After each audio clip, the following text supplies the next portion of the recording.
So, more Google news. There's actually a lot of Google news this week, surprisingly.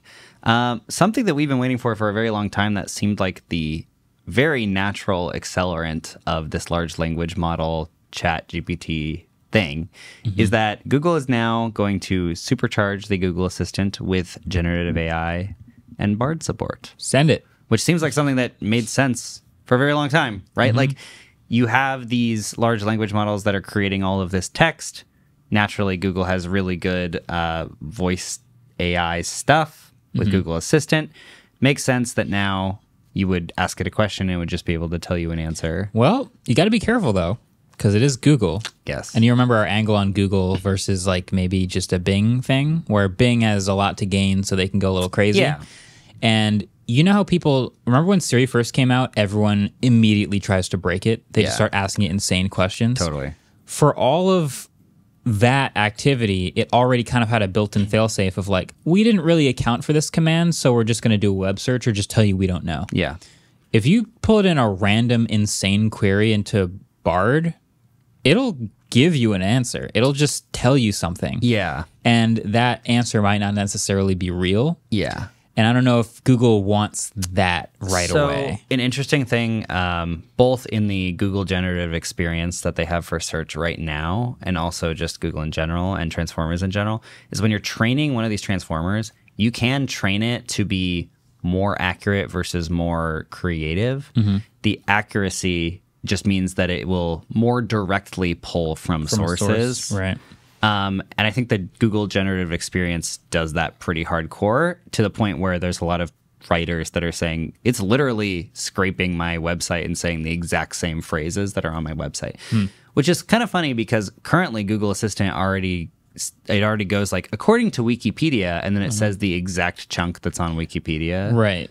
So it has that where if there are certain types of phrases or things that it knows, and it's like scraped and already in the knowledge graph, where if you ask like how tall is this person, what's this person's birthday, how old is this person, you can usually get an answer straight from Wikipedia. According to Wikipedia or according to this website, like we've scraped a lot of these sites and we'll say that, but Bard often doesn't tell you the source. And so it just kind of says an answer.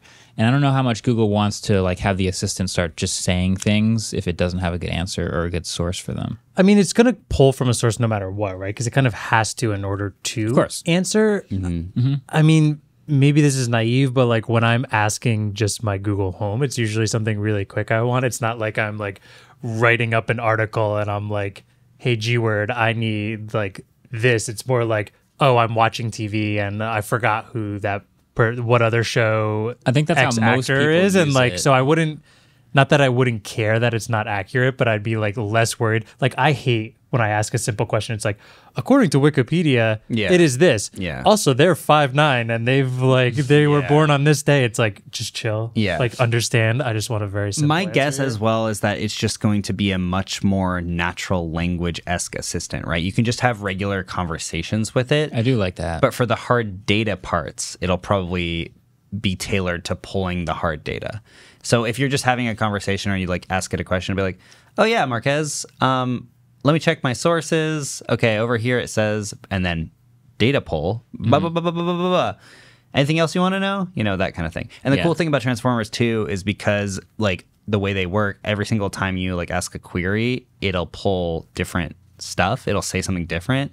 So that'll make it so it's not like, according to Wikipedia, it'll just be like, all right, today I found that looks like on Wikipedia, this is this is this. And then the next time it might be like, yeah, let me search that for you. On Wikipedia today, it did blah, blah, blah, blah. So it feels a little more natural. It feels more natural. Yeah. I'm excited for like more natural in like assistant in my homes and stuff like that though, because I feel like with all this like generative AI chatbot things we're doing, I'm getting used to asking some of them a little more like regular conversation questions. And when I do it at home now, it's just like, I don't understand. An example, I was in my car, actually, I was driving home and I wanted to listen to this song. And it was, remember we went and saw Sammy Ray and the Friends and a band opened for them? I forgot that band's name. And I was like, I can't remember the name of the song. And I tried to be like, Google smart. And I pressed, I was like, who was the band that opened for Sammy Ray at Summer Stage? And I'm like, this feels easy. Yeah. I feel like Google should figure that out. I just could be like, I don't understand. I don't know. I can't figure it out. I feel like it would be able to get that. Exactly. And I think that like a better conversation piece in these things where you're just sitting in your living room or your car and you can't actually like, that sounds really nice. That sounds like a pretty ideal use case. Yeah. There's also a lot of, we were talking about how we use Assistant, and then I think there's also a difference in how sometimes they portray people using Assistant, which is how they want people to use Assistant, which may be a little more of, give me a recipe for this thing. And then they just start making the recipe. I don't know if you've ever done this. Have you ever done this? They go, hey, give me a recipe for pumpkin bread. No, because and I then don't it have goes, unlimited all right, food in my house. and then they go, all right, here's the recipe. It shows up on the screen. They just go, all right, here's my. They just start making whatever it tells them to make, and it's like, I don't know that anyone does that. Well, because you need to go buy the stuff. Yeah, and I need to like check the first 5 recipes to make sure I like the first one. And Yeah. there's all sorts of other weird things about it. But you guys need more stuff in your kitchen pantries. No, I mean banana bread's an easy one, food. but there's just all kinds of weird. Or remember how there's a ChatGPT might have done this. Someone told it what was in the fridge, and they said, "What can I make?" Yeah, those Bing. Okay, yeah, Yeah. that seems like something that would be helpful for Assistant. and there are to do. websites that can do that. So, Oh, yeah. okay. Well, Assistant can't currently do it, so it'd be nice if I could go I've take got a these picture. ingredients. Oh yeah, that'd be even better. Tell Assistant, hey, what can I make? Yeah, take a picture of the inside of your fridge and be like, "What can I Or make?" out of use your this? Samsung smart fridge that's already looking inside it. When you ask it, now it we're just talking. generally it knows what you have already. That's Now we're talking. kind of creepy, but kind of awesome. Also, maybe the language model will just understand that when I ask for a conversion of gallons to cups or whatever, it doesn't need to teach me the equation afterwards. Right. I ain't why paying yours you does for that. that. Yeah. Mine never does that, but yours seems to. Mine always does. I hate it so much. It's the worst like, part of it. how many cups are in a gallon? To convert cups to gallons, I'm like, no. It always tells you the answer, and then it's like, here's the answer you need, and I'm There's starting way to too much pour, content. and then it's just like, if you ever want to do this in the future, you just take blah blah blah by 1.38. Yeah, I kind of like that though. I hate personally. it gets carried away sometimes. Yeah. Yeah. I don't know. I kind of like the idea of my assistant being more like a Jarvis kind of thing. You can just have natural communications with. Yeah, Yeah. Jarvis. And then over time, maybe some ambient computing stuff, just happening in the background. I think one of my favorite improvements to iOS 17 in that standby mode is that you can just talk to Siri from across the room, and it keeps responding as long as you talk until you just say like "thank you" or "I'm done." And I did this in the demo video where I just asked it a question. I said, "What's the weather in Birmingham today?" And it told me the answer. And then I said, "What about this weekend?" I didn't have to say, "Hey, assistant," again. I didn't have to like ask it again. I just kept talking like a normal conversation. And I think if Assistant can do more of that, in general, they should all be doing more of that. Just sort of natural language processing along the way. And then when you're done, you're done. Yeah. So I think that's pretty sweet if we're moving towards that. Yeah. Yeah, you do have listed here that it's focusing on mobile first, though. So Yes. that like what we're talking about isn't exactly It'll that. probably be on the phones first. But hopefully it'll move to that eventually. Yeah. And I think that's cool. I do wonder really quick. I was talking about Android Auto. That would still be considered mobile, right? Because it's just pulling from my phone Yeah. anyways. Yeah. Yeah. Okay. Pulls from your phone assistant. Yeah. Yeah. Cool.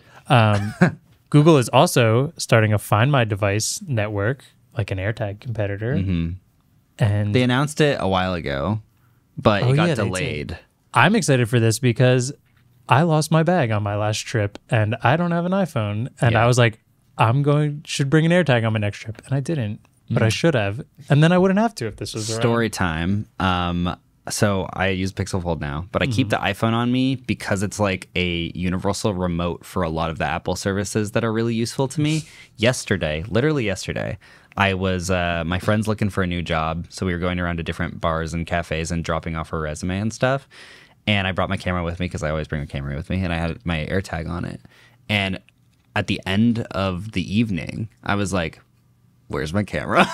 Oh, God. It could be any of these 9 places we were The saying. most David story. Yeah, that's Yeah. why on my camera I now have an AirTag, and I have a little thing that says, "If found, please call me at this phone number." It's only one camera, so it's not a typical David. Yeah, that's true. Yeah, but I had to, so I hotspot from my Pixel Fold to give my iPhone data just so I can look on the Find My network where my phone is, or where my camera is. Yeah. And it showed me exactly where it was. That's I awesome. went back to that bar. I said, "Did you find a camera?" They said, "Yep, here you go."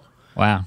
Saves your life. So if Google can make a competitor, that'd be great, because there are pretty much just as many Android phones out there in the US as there are iPhones. And in other countries, AirTags are probably kind of not useless, but not nearly as powerful. Their advantage is not nearly as big. An Android version of this, and basically every other country that's not the U.S. is going to be massive. Yeah. So I would still in the camp of like AirTags are one of Apple's best inventions, best products of the last maybe decade. Yeah. Just because they're just so everyday person, universally useful. Yeah. And the lock-in of just AirTags, like there's an AirTag in each of our tripod bags. So if we ever check a bag, I get to follow it and know exactly where it is. I never have any confusion about whether it made it on the plane or not. Like, you can't lie to me. I know where the bag is. How do you know? Because I'm looking at it. Like, I can see the location. All kinds of uses for AirTags. And so to have sort of a equivalent that's just available and takes the same advantage of the devices that are everywhere for Android is so clutch, so sick. I can't wait for this to be real. Also, it seems like, what was it, a settings leak, and there's some more granular control? Yeah, so they're giving you a lot more granular control. So when Apple first launched AirTags, they got in a lot of heat because obviously it was like stalking people, and then there was also a thing where it would be like, this AirTag's following you, and you're just like, and you don't know when to have it on, and just people with privacy issues. So Google's been thinking a lot about that, and I think that's why they delayed the rollout. So now they have all these different controls. So you can make it so you can turn them off fully whenever you want. You can just turn off this AirTag, so it's not being used. You can enable it to find devices offline so that it uses like GPS pinging of different phones. You can have it so it can only turn on in high traffic areas.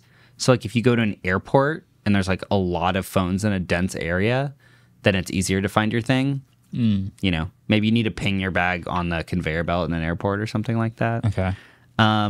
So yeah, they just have they have a ton of settings in the app. The settings got leaked. So it's funny. This is almost like we're used to seeing Apple have things second and being like, oh, these are all the hardships that they worked through as a new product. Like we have that fixed. For once, Apple did that, and we got to watch them suffer a little bit. Apple does it first. Google does it right. Yeah. It's the opposite of normal. This is the thing, because the most annoying thing about AirTags or about the whole Find My thing is how often you get pinged and don't want to.